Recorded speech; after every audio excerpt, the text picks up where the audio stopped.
Hey Amazon, if you've bought a newer RV, you'll notice that they've changed these windows. They're no longer the frosted glass, they're now clear and see-through.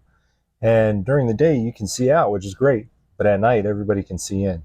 So how do you solve this? Well, it's with the thin shade.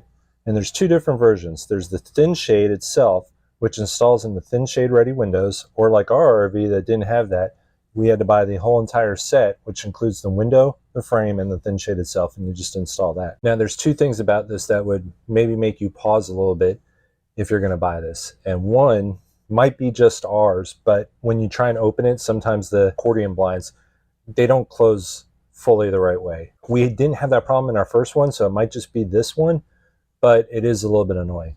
The second thing, and this is the one that I really have a problem with, is since you have a screen door here, there's really no way to open or close this without opening the door.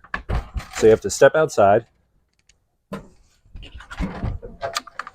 open the screen, and come around and pull this shut. So is that a big issue? No, not really. It's not going to stop me from buying it. But if it's raining outside and you want to close or open the window, then you're either having to put your awning out or you're going to step out in the rain. As far as the install, if you're buying the full window, it's actually pretty easy. You unscrew your old window, take out the glass. I do recommend having somebody stand on the other side because it will fall straight out. Put in the new glass, put in the thin shade, and then screw in the frame. And you don't need to add any caulk around the outside. It does come with a seal that seals it up, and we've never had a water issue with it. So would I buy the thin shade for my front door again? Well, this is my second RV, and this is the second time we've installed it, so that's a yes. I don't think either of the issues that I brought up about this thin shade are something to make you stop from making this purchase. It's actually a great addition to the RV.